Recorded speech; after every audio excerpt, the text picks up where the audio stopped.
नमस्कार. मॅक्स महाराष्ट्रामध्ये तुमचं सर्वांचं स्वागत. मी संतोष सोनवणे. राज ठाकरे यांची गुढीपाडव्याला म्हणजे उद्या सभा होते आणि या सभेकडे संपूर्ण महाराष्ट्राचं नव्हे तर देशाचं लक्ष लागून आहे. राज ठाकरे नेमकं काय बोलणार याकडे संपूर्ण राजकीय निरीक्षकांचं, राजकीय पक्षांचं लक्ष असणार आहे. आपली भूमिका राज ठाकरे मांडणार आहेत. कारण आपल्याला माहिती आहे की गेल्या काही दिवसापासून राज ठाकरे मौन आहेत आणि त्यांनी एक टीजर रिलीज केला गुढीपाडव्याच्या अगोदर आणि त्यांची मनसेची भूमिका नेमकी पुढची वाटचाल कशी असणार आहे याकडे संपूर्ण महाराष्ट्राचं लक्ष लागून आहे. मनसे जे कार्यकर्ते आहेत त्यांना सुद्धा दिशा देणारी ही सभा असणार आहे, मार्गदर्शन असणार आहे. आपल्याला माहिती आहे की गेल्या वेळेस राज ठाकरे हे अमित शहा यांना दिल्ली येथे भेटले होते. त्यावेळेस त्यांचे चिरंजीव सुद्धा होते अमित ठाकरे आणि त्यावेळेस अनेक चर्चांना उधाण आलं होतं. भाजप आणि राज ठाकरे मनसे एकत्र येत आहे अशी शक्यता वर्तवली होती. मात्र या संदर्भातलं राज ठाकरे यांनी कुठलंही भाष्य केलं नव्हतं. मात्र गुढीपाडव्याला म्हणजे उद्या नेमकं राज ठाकरे काय बोलणार आहेत याकडे संपूर्ण लक्ष आहे. माझ्याबरोबर मनोज भोयर जे आमचे सहकारी, माझे मित्र आणि मॅक्स महाराष्ट्राचे कार्यकारी संपादक या संपूर्ण प्रकरणाकडे आणि राज ठाकरेंची भूमिका नेमकी वाटचाल काय असेल नेमके ते आपल्या या संदर्भातलं विश्लेषण करणार आहेत. मनोज सर, तुमचं स्वागत आहे मॅक्स महाराष्ट्रामध्ये. काय तुम्ही याकडे राज ठाकरेंची भूमिका नेमकी काय असणार आहे? काय आपलं अनालिसिस आहे नेमकं काय मांडणार आहात? मनोज सर. राज ठाकरे यांनी गुढीपाडव्याच्या सभेपूर्वी जो टीजर प्रदर्शित केलाय त्या टीजर मध्ये मनसैनिकांना ते साथ घालणार असल्याचं त्यांनी म्हटलेलं आहे. दुसरीकडे राज ठाकरे असेही म्हणतायत, त्यांना काही संकेत त्यांनी दिलेले आहेत की राज ठाकरे अनेक राजकीय घडामोडींबद्दल, घटनांबद्दल गेल्या काही दिवसांमध्ये ज्या घडल्या त्या संदर्भात मोठे खुलासे करण्याची शक्यता सुद्धा वर्तवली जाते. एक फोटो बघा स्क्रीनवर. या फोटोवरच आपल्याला बोलायचंय, कारण हा फोटो राजकारणामध्ये धक्का देणारा फोटो होता असं समजलं जातं आणि त्यावर बरेच दिवस चर्चा सुरू होती. हा फोटो आहे केंद्रीय गृहमंत्री आणि भाजपाचे दिग्गज नेते अमित शहा यांच्या सोबतचा. राज ठाकरे त्यांच्या भेटीला गेले आणि सोबत त्यांचे पुत्र अमित ठाकरे देखील होते. राज ठाकरे यांची ही भेट घडून आणली होती देवेंद्र फडणवीस यांनी आणि असंही सांगितलं जात होतं की या भेटीमागे विनोद तावडे यांचं सुद्धा योगदान तितकंच महत्वाचं आहे. नवी दिल्लीमध्ये पक्षाचं राजकारण करत असताना आणि केंद्रीय सरचिटणीस पद या पदावर काम करत असताना विनोद तावडे महाराष्ट्राच्या राजकारणाकडे सुद्धा तेवढ्याच सूक्ष्म पद्धतीनं बघतायत. त्यांचं लक्ष आणि अमित शहा यांना इत्यंभूत माहिती देण्याचं काम ते करत असतात. राज ठाकरे आणि अमित शहा यांची यापूर्वी भेट झाली होती का आपल्याला आठवत नाही, पण लोकसभा निवडणुकीच्या पूर्वी म्हणजे नेमक्या मुंबईतल्या 6 लोकसभा मतदारसंघामध्ये मतदान होण्याच्या पूर्वी आणि जागा वाटपाच्या पूर्वीच राज ठाकरे यांनी अमित शहा यांची भेट घेतली. पण अमित शहा यांची भेट घेतल्यानंतर सुद्धा महायुतीमध्ये येण्याच्या केवळ चर्चा सुरू होत्या, पण राज ठाकरे महायुतीमध्ये अद्याप आलेले नाही. आता गुढीपाडव्याची जी काही सभा होते त्या सभेतनं राज ठाकरे महायुतीच्या संदर्भात काही घोषणा करतात का? आणि जर ही घोषणा करायची असेल तर ती महायुतीच्या टेबलावर जाऊन करावी लागेल असंही सांगितलं जातं. महायुतीची एक पत्रकार परिषद होईल आणि त्यात राज ठाकरे देवेंद्र फडणवीस, अजित पवार आणि एकनाथ शिंदे यांच्या सोबत दिसतील आणि त्यांच्या महायुतीत सामील झाल्याची घोषणा केली जाईल, पण तसंही झालेलं नाही. मग हे सगळंच झालं नाही तरी सुद्धा महायुतीमध्ये राज ठाकरे कधी सामील होतील, कधी सहभागी होतील याची चर्चा मात्र अजिबात थांबली नाही. बरं, राज ठाकरे यांना आपल्यासोबत घेण्याची भाजपची इच्छा आहे. याचं कारण असं आहे की मुंबईमध्ये एकनाथ शिंदे मराठी व्होट बँकेला महायुतीच्या उमेदवारांसाठी आपल्याकडे खेचून किती आणतील याबाबत भाजपला शंका असल्याचं म्हटलं जात आहे. याचं कारण असे की आताच्या घडीला दक्षिण मध्य मुंबईत केवळ आणि केवळ राहुल शेवाळे यांनाच उमेदवारी दिली गेली आणि गजानन कीर्तीकर विद्यमान खासदार ज्या लोकसभा मतदारसंघातून निवडून आले त्या ठिकाणी मात्र भाजपचाच उमेदवार उभा राहील असं बोललं जात आहे, कारण शिंदे गटाला सुद्धा नीट उमेदवार मिळत नाही. राहिला प्रश्न दक्षिण मुंबईचा, तर दक्षिण मुंबईमध्ये सुद्धा आताच्या घडीला मिलिंद देवरा हे माजी लोकसभा खासदार आहेत, पण शिवसेना शिंदे गटात गेल्यानंतर त्यांना राज्यसभेची उमेदवारी दिली, ते राज्यसभेचे खासदार आहेत. याचाच अर्थ असा होतो की मिलिंद देवरा हे तिथून उभे राहणार नाही, म्हणजे हाही मतदारसंघ भाजपकडेच जाईल, कारण तिथे सुद्धा शिवसेनेला म्हणजे शिंदे गटाला तगडा उमेदवार अजूनही अरविंद सावंत यांच्या विरोधात लढण्यासाठी मिळत नाही. ही सगळी जर गणितं मुंबईतली आपण पाहिली तर मुंबईमध्ये मराठी व्होट बँक, मराठी टक्का आणि त्यांचं मतदान हे अत्यंत महत्वाचं आहे. आणि या सगळ्या पार्श्वभूमीवर उद्धव ठाकरे यांच्या प्रभावाला रोखण्यासाठी मनसेची मदत ही महायुतीला खास करून भाजपला हवी आहे, कारण भाजपचे सर्वात जास्त उमेदवार हे लोकसभा निवडणुकीमध्ये मुंबईतल्या 6 जागांपैकी उभे राहणार आहेत. याचं आणखी एक कारण असं आहे की राज ठाकरे यांनी 2009 मध्ये लोकसभेची निवडणूक ही लढली होती आणि लाखांच्या वर त्यांच्या उमेदवारांना मतं मिळाली होती. त्यावरून आपल्याला साधारणतः लक्षात येतं की मराठी व्होट बँक राज ठाकरे यांच्याकडे जशी 2009च्या लोकसभा निवडणुकीत आली, तशी ती मात्र 2014च्या निवडणुकीत आपल्याला पाहायला मिळाली नाही. मी मतांची काही टक्केवारी सुद्धा सांगू शकतो. 2019ला त्यांनी लोकसभेची निवडणूक लढली नाही, विधानसभेची लढली. 2009ला लाखांच्या वर त्यांच्या उमेदवारांना जेव्हा मतं मिळाली त्याच वेळी 13 आमदार मनसेचे हे निवडून आले होते. 2006 साली जानेवारीच्या महिन्यामध्ये मनसेची स्थापना झाली आणि 2008 साली मनसे विरुद्ध उत्तर भारतीय असा वाद राष्ट्रीय स्तरावर चांगलाच गाजला. महाराष्ट्रातही गाजला, मुंबईतही गाजला. तो गाजल्यानंतरची ही निवडणूक आहे 2009ची, ज्यात त्यांना मतांची टक्केवारी होती 4.1. त्यानंतर मात्र 2014ला त्यांनी निवडणूक लोकसभेची लढवली, त्यात मात्र त्यांची मतांची टक्केवारी घटली. यामागे एक कारण असं सांगितलं जातं की राज ठाकरे यांचं धरसोड धोरण. 2014ला 1.5% मते मिळाली, म्हणजे मतांची लोकसभेतली जी त्यांची टक्केवारी आहे ती खूपच घटल्याचं आपल्याला पाहायला मिळतं. या सगळ्या पार्श्वभूमीवर 2019 मध्ये मात्र राज ठाकरे यांनी लोकसभेची निवडणूक जिंकली नाही, पण ज्या 10 सभा राज ठाकरे यांनी मोदींच्या विरोधात घेतल्या त्याचा थेट फायदा महाविकास आघाडीला झालेला आपल्याला पाहायला मिळतो. तो केवळ मुंबईतच फायदा झाला नाही महाविकास आघाडीला, म्हणजे आता त्यावेळेला 2019ला काँग्रेस आणि राष्ट्रवादी अशीच आघाडी होती, त्यात शिवसेना उद्धव ठाकरे गट अजिबात नव्हता. हे सगळं जर आपण पाहिलं तर 2019ला त्यांनी निवडणूक का लढवली नाही म्हणून मनसेमध्ये सुद्धा खूप अस्वस्थ होती, पण पक्षाचे अध्यक्ष त्यांचा आदेश शिरसावंद्य मानून ही अस्वस्थता आपल्याला खूप मोठ्या स्तरावर ऐकायला मिळाली नाही, पण ही अस्वस्थता कार्यकर्त्यांमध्ये आणि नेत्यांमध्ये होती. ज्यावेळी निवडणूक आपल्याला लढवायला मिळते त्याच वेळी कार्यकर्ता नेता हा सक्रिय होतो आणि त्यांना स्फुरण चढतं. निवडणुकीच्या मैदानात जर ते उभे नसतील किंवा त्यांचे नेते कार्यकर्ते मोठे पदाधिकारी जर उभे नसेल तर कार्यकर्ते मात्र सक्रिय तितकेसे दिसत नाही आणि एकंदरीत इतक्या सगळ्या राजकीय घडामोडीमध्ये ते मात्र अलिप्त असल्यासारखे. आता जर मी काही टक्केवारी तुम्हाला सांगितली की का मनसेला सोबत भाजपला घ्यायचं याचं कारण स्पष्ट दिसतं. एकीकडे मराठी व्होट बँकवर राज ठाकरे यांचा जसा प्रभाव आहे तसाच आणि त्याही पेक्षा उद्धव ठाकरे यांचा खूप मोठा प्रभाव आहे. मुंबईमध्ये सातत्यानं महानगरपालिकेच्या निवडणुकीमध्ये शिवसेनेची सत्ता का होती एकसंध हे आपल्याला लक्षात येईल की मराठी माणसांचा ओढा हा शिवसेनेकडे आहे. दुसरीकडे राज ठाकरे यांना सुद्धा मुंबई महापालिकेमध्ये चांगले त्यांचे नगरसेवक निवडून आले होते 7 ते 8. नंतरच्या काळात परिस्थिती बदलली.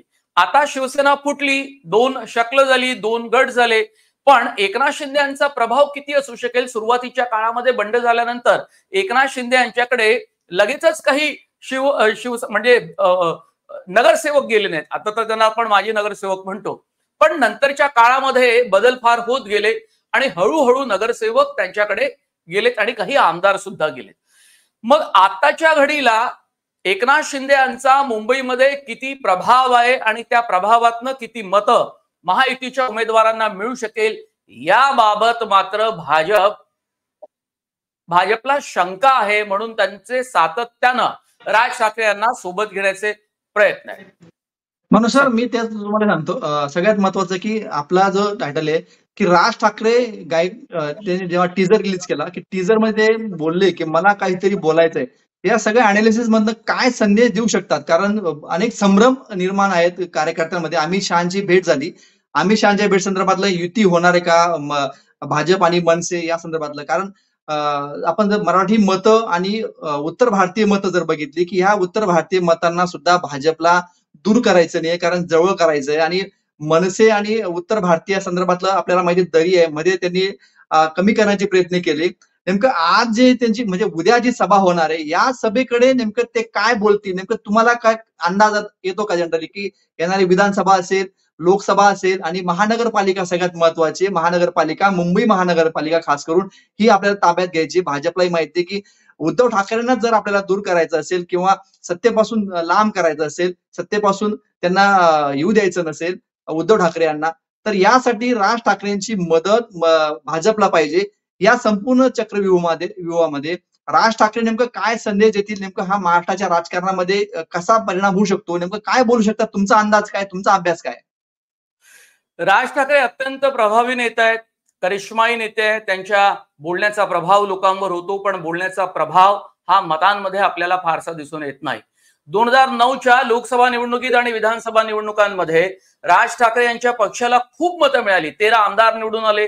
लोकसभेच्या निवडणुकीमध्ये त्यांचा एकही खासदार निवडून आला नाही, तरी त्यांच्या उमेदवारांना खूप मतं मोठ्या प्रमाणात मिळाली होती, नवा पक्ष असून सुद्धा. आणि त्याचं कौतुक राज ठाकरे यांनी निवडणुकीनंतर भर सभेत केलेलं आहे. आता मुद्दा असा आहे की राज ठाकरे यांना सोबत घेतलं तर उत्तर भारतीय नाराज होतील, असंही एक कारण दिलं गेलं होतं. म्हणून राज ठाकरे यांचा महायुतीतला प्रवेश हा लांबच चाललाय, असा एक अंदाज, असा एक निष्कर्ष सुद्धा काढला गेला आणि तो काही अंशी खराही आहे. 19 एप्रिल ते 1 जून या काळामध्ये उत्तर भारतामधल्या 80 लोकसभा जागांवर टप्प्याटप्प्यामध्ये मतदान होणार आहे. जर राज ठाकरे यांना महायुतीमध्ये जर घेतलं गेलं तर राज ठाकरे यांच्या संदर्भातले काही सोशल मीडियावर जुने व्हिडिओ पोस्ट करून भाजपचं गणित बिघडवण्याची रणनीती ही आखली जाऊ शकते विरोधी पक्षांकडून. पण मुद्दा असा आहे की उत्तर भारतीयांच्या मनामध्ये राज ठाकरे यांची प्रतिमा जर आपण लक्षात घेतली तर आपल्याला लक्षात येतं की या मराठी आणि उत्तर भारतीय मतांमध्ये खूप फाटाफूट होऊ शकते. मराठी मतं मिळतील, पण उत्तर भारतीय जी काही मतं आहे, मुंबईतले 6 लोकसभा मतदारसंघ आहेत, त्यातले खास करून बांद्रा नंतरचे जे काही मतदार संघ आपल्याला पाहायला मिळतात, त्यात उत्तर भारतीय मतांचं गणित प्रचंड महत्वाचं आहे. आणि त्या दृष्टिकोनातून भाजपनं इतक्या वर्षामध्ये खूप मोठी तयारी करून ठेवली आणि त्याचा त्यांना फायदा लोकसभेत आणि विधानसभेच्या निवडणुकीमध्ये होताना आपल्याला पाहायला मिळतो.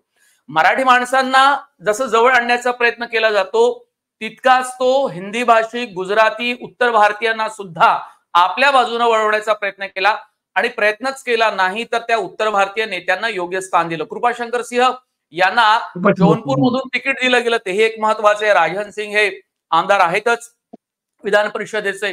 आणि दुसरीकडे अनेकांना महामंडळाचं अध्यक्षपद दिलं तर दुसरीकडे त्यांना ताकद दिली गेली. त्यांचे खूप मोठ्या प्रमाणात कार्यक्रम होतात. देवेंद्र फडणवीस सातत्यानं या लोकांच्या नेत्यांच्या संपर्कात असतात आणि असे उत्तर भारतीय नेते वेगवेगळे 5 ते 6 असे महत्वाचे नेते आपल्याला मोहित कंबोज सहित, राजहंस आणि आणखी बरेच काही नेते यांना वेगवेगळ्या कार्यक्रमामध्ये एक चांगला असा एक प्लॅटफॉर्म भाजपनं उपलब्ध करून दिला पक्षीय स्तरावर.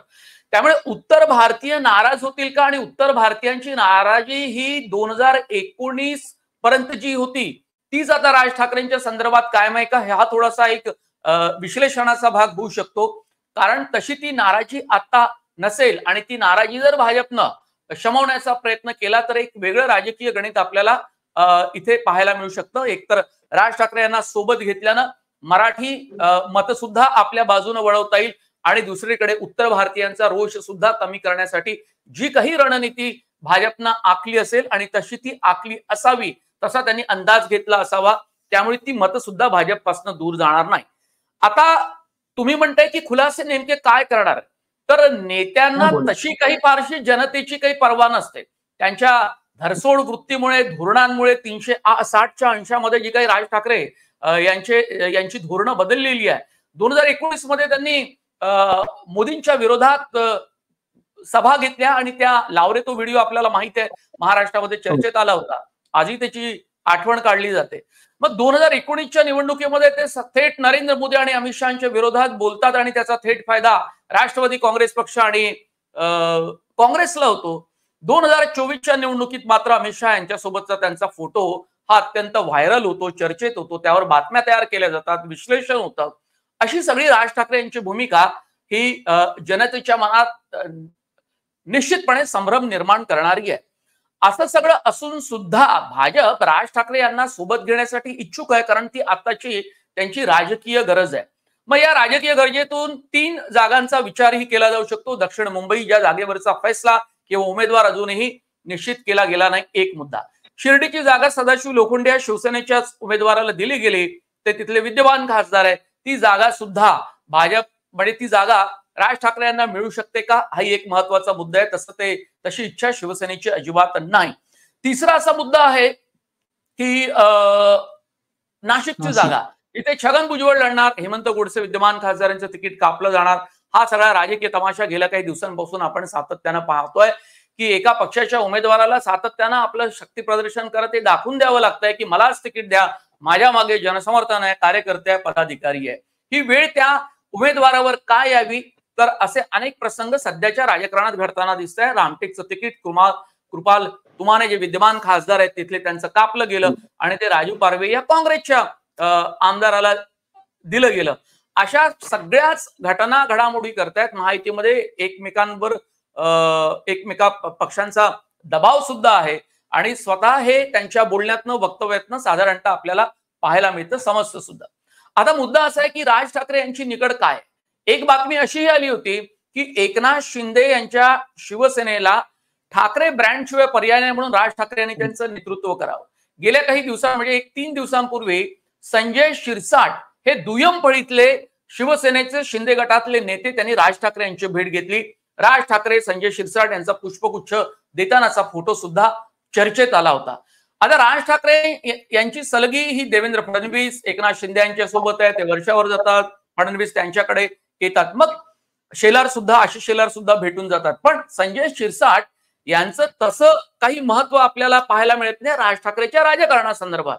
राज ठाकरे यांना यांच्याकडे भेटायला संजय शिरसाट यांना का पाठवावं लागलं एकनाथ शिंदे यांना, आणि तिथे नेमकं काही राजकीय गणित होतं का, शिजलं का, काही रणनीती होती का, त्यानुसार त्यांना पाठवलं गेलं का, हाही महत्वाचा मुद्दा आहे. कारण संजय शिरसाट सारखे नेते हे राज ठाकरे यांना भेटण्यामागचं काय कारण आहे की एकनाथ शिंदेकडून काही महत्वाचा संदेश घेऊन ते राज ठाकरे यांच्याकडे गेले आणि राज ठाकरे त्यावर विचार करतायत का.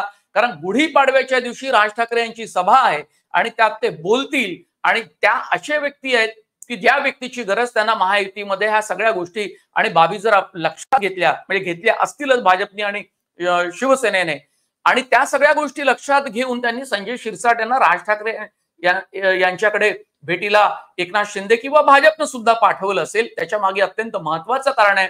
ती अत्यंत साधी सोपी सरळ सदिच्छा भेट अजिबात नव्हती तसं म्हटलं जात असलं तरी एक राजकीय गणित घेऊन संजय शिरसाट हे राज ठाकरे यांच्याकडे गेले असावे. आपण जर पाहिलं तर थोडंसं माझं लांब होतंय, पण मी तुम्हाला सांगतो की जानेवारी 2006 मध्ये मनसेची स्थापना झाली, बरोबर. आणि 2008 मध्ये उत्तर भारतीय वाद चांगला देशामध्ये पेटला होता. राज ठाकरे यांनी तो पेटवला होता. उत्तर भारतीय टॅक्सी चालकांना मारहाण झाली होती. त्यानंतर मग आपण पाहिलं की अबू आझमीचा वाद सुद्धा राज ठाकरे सोबत झाला होता. तोही खूप गाजला होता. तलवारी काढण्यापर्यंतची भाषा केली गेली होती. आणि 2009 ला लोकसभेची निवडणूक त्यांनी लढवली. एकूण 11 उमेदवार उभे केलेले होते. त्यांची जर मतदानाची जर टक्केवारी आपण पाहिली तर आपल्याला लक्षात येईल की राज ठाकरे यांचा मुंबईमध्ये प्रभाव 2009 साली कसा होता.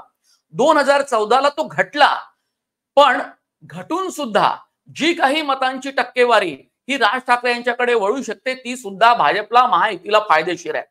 अगदी नवीन उमेदवार उभे केले होते संतोष, आणि तुम्हाला लक्षात येईल की पक्षाची स्थापना 2006 साली झाली. 2008 साली उत्तर भारतीय वाद झाला. मराठी माणूस आणि उत्तर भारतीय वादामध्ये राज ठाकरेंचा प्रभाव वाढला आणि त्याचा परिणाम असा झाला की त्यांच्या लोकसभेच्या उमेदवारांना लाखांच्या वर मतं भेटली. मग हे उमेदवार कुठून लढले होते? ते मुंबई, पुणे, भिवंडी, कल्याण, डोंबिवली या भागामध्ये ते सगळे उमेदवार उभे झाले होते. म्हणजे विधानसभेत सुद्धा आणि लोकसभेत सुद्धा. मग त्यांना ती मतांची टक्केवारी का भेटली? कारण राज ठाकरे एक असा मराठी माणसांचा एक नवा लढणारा लढवय्या नेता अशी त्यांची प्रतिमा निर्माण झाली. मी तुम्हाला नावं सांगतो, म्हणजे ती काही नावं तुम्हाला त्यावेळेला परिचिती नव्हती, काहीच नावं फक्त परिचित होती. एक तर बाळा नांदगावकर, अत्यंत परिचित नाव, माझगावमध्ये छगन भुजबळांना त्यांनी हरवलं होतं.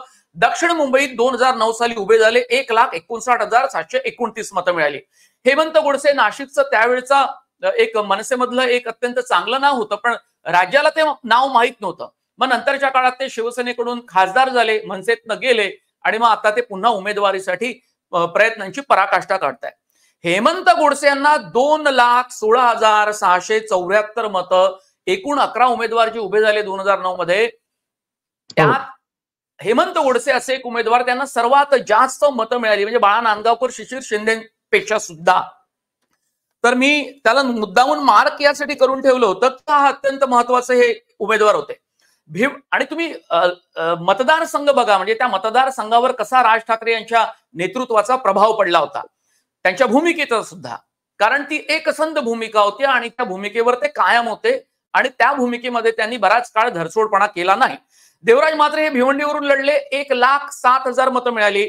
वैशाली दरेकर राणे आज जे उद्धव ठाकरे गटाकडून डॉक्टर श्रीकांत शिंदे यांच्या विरोधात त्या लढतायत कल्याणमधून, त्यांनी सुद्धा निवडणूक लढवली होती, हेही लक्षात घ्यायला लागेल. 1,02,000 मतं त्या ठिकाणी मिळाली.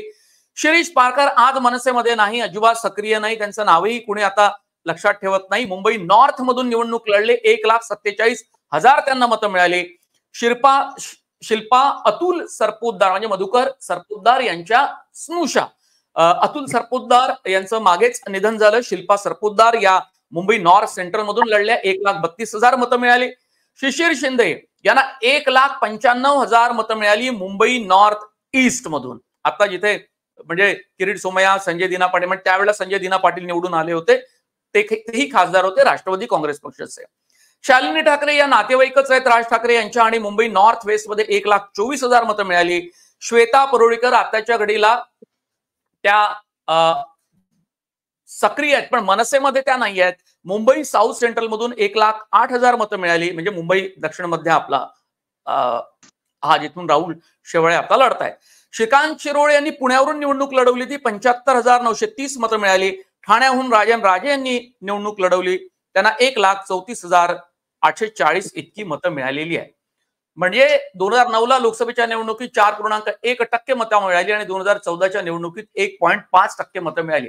तुम्हाला हे गणित लक्षात घ्या की राज ठाकरे भाजपला आणि महायुतीला का हवंय, तर या कारणामुळे हवाय. याचं कारण असं की आताच्या घडीला खूप प्रभावी जर भाषणं केली आणि या प्रभावी भाषणातनं पुन्हा जर ती मतांची, मराठी मतांची जर जुळवाजुळव त्यांना करता आली तर त्याचा फायदा यांना होणार आहे. पण आता हे गुढीपाडव्याच्या सभेमध्ये राज ठाकरेंची भूमिका काय असते? अमित शहा यांच्या सोबतचा फोटो दिसला म्हणजे महायुतीमध्ये चर्चा करायला तेही स्वतः इच्छुक आहेत आणि त्यांनाही महायुतीमध्ये सामील व्हायचंय असंच दिसतं. कारण यात काही लपवण्यासारखं नाही. यापेक्षा वेगळं काही राजकीय गणित आहे का, हे सुद्धा आपल्याला पाहायला लागेल. कारण दक्षिण Mumbai, Nashik, Bhiwandi, Kalyan, Mumbai North Central, Mumbai North East, Mumbai North West, Mumbai South Central, Pune, Thane याच भागातून 11 उमेदवार राज ठाकरे यांनी उभे केले होते आणि याच मतदारसंघामध्ये त्यांना लाखाच्या वर मतं मिळाली होती प्रत्येक उमेदवाराला. जर आताच्या निवडणुकीमध्ये त्यांना इतके उमेदवार उभे करता येणार नाही, पण राज ठाकरे महायुतीमध्ये आले तर निश्चितपणे महायुतीच्या उमेदवारांना काही मतं मिळतील आणि त्या मतांचा फायदा जिंकण्यासाठी होऊ शकतो. कारण यावेळी काट्याची टक्कर वेगवेगळ्या मतदारसंघामध्ये असेल आणि ती काट्याची टक्कर होऊन सुद्धा आपला उमेदवार जिंकून यावा यासाठीची ही रणनीती आता तरी आपल्याला पाहायला मिळते. पण अर्थात सभेमधनं राज ठाकरे काय बोलतात हे सर्वात जास्त महत्वाचं आहे. संतोष, म्हणून सर अजून आपण एक मुद्दा आपण घेऊया, कारण शेवटच्या टप्प्याकडे आपण जाऊया. सगळ्यात महत्वाचं आपल्याला माहिती आहे की राज ठाकरे हे भाजपला हवे आहेत, हे सर्वात महत्वाचं. आणि राज ठाकरे ज्यावेळेस दिल्लीमध्ये अमित शहा यांची भेट घेतली त्यावेळेस शिवसेनेने, खास करून उद्धव बाळासाहेब ठाकरे शिवसेनेचे संजय राऊत यांनी टीका केली होती की दिल्लीश्वरांकडे गेले जावं लागतं. म्हणजे एकीकडे त्यांनी त्यांचं वक्तव्य सुद्धा खूप व्हायरल झालं होतं. या संदर्भात नेमकं आता राज ठाकरे नेमकी त्यांची कशा प्रकारे उत्तर देतात शिवसेनेला, खास करून संजय राऊत यांना? शरद पवारांची भूमिका नेमकी काय असेल? आणि ह्या संपूर्ण राजकारणामध्ये जर बघितलं, शिंदे सेना ही वेगळी झाली आहे. खास करून अजित पवारांचं आणि राज ठाकरेंचं खास काही असं काही जमलं नाही. आपल्याला माहिती आहे की अनेकदा राज ठाकरेंनी अजित पवारांवर टीका केली होती. आता नेमकी शिंदे सेना आणि फडणवीस म्हणजे भाजप एकत्र जरी असली, तर तिसरा बिडू एकत्र आलाय. त्यामुळे ठाकरेंची गरज लागणार आहे का? हे महाराष्ट्राला पडलेला प्रश्न आहे, की एवढं तिघं एकत्र आले आणि ठाकरेंची गरज का? ठाकरे नावामध्ये ब्रँड आहे. नेमकं शेवटी राऊतांनी सुद्धा हीच टीका केली होती पत्रकार परिषदेमध्ये, ज्यावेळेस राज ठाकरे हे दिल्ली म्हणजे अमित शहा यांना भेटले होते. याकडे तुम्ही कसं बघता? नेमकं हे उत्तर म्हणजे उद्या राज ठाकरे काय बोलणार आहेत? नेमकं कोणाकोणाला कसं उत्तर देणार आहे? आणि खास करून शिवसेना उद्धव बाळासाहेब ठाकरेंना कसं उत्तर देणार? कारण संपूर्ण सगळ्यांना माहिती आहे, की मराठी वोटिंग आणि मराठी जे मतदार आहेत आणि शिवसेनेचे आणि राज ठाकरेंचं कसं नातं आहे आणि या संदर्भात किती टोकाला गेले उद्धव ठाकरे आणि राज ठाकरे यांचं. यावेळेस कसं उत्तर देणार तुम्ही? हे कसं बघतात? नेमकं एक थोडक्यात आपल्याला आपण प्रेक्षकांना सांगूया. संतोष बघा, सगळे राजकीय घटक पाहिले आपण, जे काही की फॅक्टर्स असतात निवडणुकीतले, आणि महायुती, महाविकास आघाडी त्यातले नेते जर आपण सगळेच पाहिले, 3 नेते इकडे, 3 नेते इकडे, राष्ट्रवादी आणि शिवसेना फुटल्यामुळे, हे सगळं जर आपण लक्षात घेतलं तर राज ठाकरे यांचे संबंध कुणाकुणासोबत चांगले आहेत आणि कुणाकुणाला ते अंगावर घेत आहेत, कुणाकुणावर जहरी टीका करतायत, हेही पाहणं तितकंच महत्वाचं आहे. राज ठाकरे एक करिश्माई नेते आहेत, त्यांचा प्रभाव आहे, ते उत्तम वक्ते आहेत आणि त्यांच्या बोलण्याला धार आहे. लोक ऐकत असतात. सोशल मीडियावर त्यांची वाक्य, त्यांचे स्टेटमेंट खूप पॉप्युलर होत असतात. त्यांच्या भूमिका सुद्धा चर्चेत येतात. फक्त त्यांच्या उमेदवारांना मतदान होत नाही, पण ते होणारच नाही असं कोणीही सांगू शकत नाही. कुठलाही पक्ष, कुठलाही नेता हा इतका सहजासहजी राजकीय क्षितिजाच्या पार जात नाही. म्हणजे तो या राजकीय वर्तुळामध्येच सक्रिय असतो. कधी त्याचा प्रभाव असतो, त्याचा प्रभाव मतांवर पडतो, कधी तो पडत नाही. पण तो त्याचा प्रभाव पूर्णतः अस्तंगत होत नाही, नाहीसा होत नाही, हे आपण लक्षात घेतलं पाहिजे. म्हणून राज ठाकरे हा फॅक्टर प्रत्येक वेळी निवडणुकीत, लोकसभा, विधानसभेत हा आपल्याला लक्षात घ्यावा लागणार आहे. राज ठाकरेंचा फॅक्टर हा कधीही नाहीसा होण्यासारखा अजिबात नाही. याचं कारण म्हणजे राज ठाकरे यांचं वक्तृत्व, त्यांचा प्रभाव मराठी माणसांवर, आणि लोक त्यांचं भाषण, त्यांचे मुद्दे हे ऐकत असतात. आता मुद्दा असा आहे की हा फॅक्टर अवेरून चालणार नाही, दुर्लक्ष करून चालणार नाही, हे आपण जाणतो. पण आता राज ठाकरे, देवेंद्र फडणवीस आणि एकनाथ शिंदे यांच्यासोबतची सलगी सातत्यानं ही चर्चेत असते. महाराष्ट्राचं राजकारण त्या अर्थानं खूप चांगले आहे की कितीही विरोधी असेल तरी, पक्षात काम करत असले तरी, नेते हे एकमेकांशी बोलतात, हस्तांदोलन करतात. एवढं टोकाचं वैरत्व महाराष्ट्राच्या राजकारणात दिसत नाही जितकं ते उत्तर प्रदेश, बिहार आणि पश्चिम बंगालमध्ये आपल्याला पाहायला मिळत असेल. त्यामुळे या भेटीगाठींना त्याही अर्थानं पाहिलं जातं, तसंही विश्लेषण केलं जातं. पण तरी सुद्धा जो राजकीय नेमका अर्थ आपल्याला काढायचा आहे तो असा आहे की एकनाथ शिंदे, उद्धव ठाकरे यांच्याशी त्यांची सलगी वाढलेली आहे. वेगवेगळ्या सांस्कृतिक कार्यक्रमात त्यांच्या भेटीगाठी होतात, ते जातात येतात. शिवाय ते वर्षा बंगल्यावरती सुद्धा मुख्यमंत्र्यांना भेटत असतात. देवेंद्र फडणवीस त्यांच्या घरी सुद्धा येत असतात. आता मुद्दा इतकाच आहे की असं असून सुद्धा एकनाथ शिंदे यांनी जो पक्ष फोडला किंवा ते वेगळे झाले, त्यावर सुद्धा राज ठाकरे यांनी टीका केलेली आहे. पण खूप टोकाची टीका दोन्ही नेत्यांवर केलेली आपल्याला गेल्या काही काळामध्ये पाहायला मिळत नाही. दुसरा महत्वाचा मुद्दा म्हणजे महाविकास आघाडीच्या नेत्यांबद्दल. उद्धव ठाकरे यांच्याबद्दलही ते खूप काही जहरी टीका करतात, मनाला लागेल अशा प्रकारची टीका करतात असंही दिसत नाहीये. एक फक्त अमित शहाच्या भेटीबाबत आदित्य ठाकरे यांनी एक टीका केली होती खूप काळानंतर तीही. पण राज ठाकरे, उद्धव ठाकरे असे दोघे राजकारणात एकमेकांना भिडले असं आपल्याला गेल्या काही काळामध्ये दिसत नाही. पण राज ठाकरे सातत्यानं शरद पवार यांच्या भूमिकेवर प्रश्नचिन्ह उमटवत असतात. मराठा आरक्षणाचा मुद्दा असेल, राजकारण आणि जातीयवाद अशी जर काही मांडणी राज ठाकरे यांना करायची असेल तर आपल्याला लक्षात येतं की शरद पवार हे राज ठाकरे यांच्या निशाण्यावर कायम असतात आणि पवार काही फार त्यांना उत्तर देण्याच्या भानगडीत पडतही नाही. पण राज ठाकरेंनी शरद पवार यांच्या विरोधात केलेली टीका मात्र चर्चेत येते, त्याच्या बातम्या होतात, विश्लेषण केलं जातं की राज ठाकरे शरद पवारांच्या विरोधात गेल्या काही काळामध्ये इतक्या मोठ्या प्रमाणात टीका का करतात, त्यांच्या टीकेची धार का वाढली. मग असे सगळे काही जर घटक फॅक्टर जर आपण लक्षात घेतले तर राज ठाकरे यांचं सध्या महायुतीच्या नेत्यांसोबत खूप चांगलं जमतं आणि म्हणून ते महायुतीमध्ये जाऊ शकतात. किंबहुना त्यांच्या जाण्याची घोषणाच फक्त बाकी आहे असं म्हटलं जातं की राज ठाकरे स्वतंत्रपणे निवडणुकीत आपले उमेदवार उभे करतील जिथे करायचे असतील तिथे, किंवा ते 2019 प्रमाणेच निवडणूक न लढता स्वतंत्रपणे मोदी सरकार महायुतीच्या उमेदवारांना पूरक ठरेल अशा प्रकारची भूमिका घेतात का? काहीही होऊ शकतं. राज ठाकरे जोपर्यंत खुलेआम जाहीररित्या भूमिका घेत नाही तोपर्यंत स्पष्ट काहीही आपण त्याचा निष्कर्ष त्यांच्या संदर्भात काढू शकत नाही. हेच खरं आहे.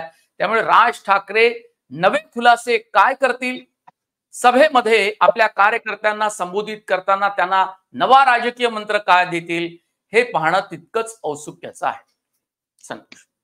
निश्चितच मनोज सर, तुम्ही सखोल विश्लेषण केलंय. राज ठाकरेंची सभा खूप महत्वाची उद्या आणि या सभेमध्ये त्यांची भूमिका खूप महत्वाची आहे, कारण दिशा देणारी असेल.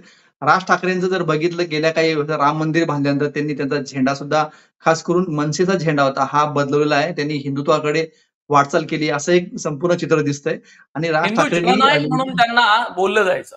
हा हे एक सर्वात महत्वाचं. आणि उद्याची सभा आपल्याला माहिती आहे खूप महत्वाची घालणार आहे आणि खूप दिशा देणारी असेल ही. आणि यावर नेमकं शिवसेनेवर काय बोलतात हा एक विषय आहे. नेमकं या ज्या राजकीय घडामोडी येणाऱ्या निवडणुका खूप महत्वाच्या आहेत. राज ठाकरेंना सुद्धा माहिती आहे की राजकारणात टिकून जर राहायचं असेल आपल्याला तर आघाड्यांचं राजकारण, महायुतींचं राजकारण करावं लागेल. एकनाथ चालोरे अशी भूमिका घेतात का हा एक महत्वाचा विषय.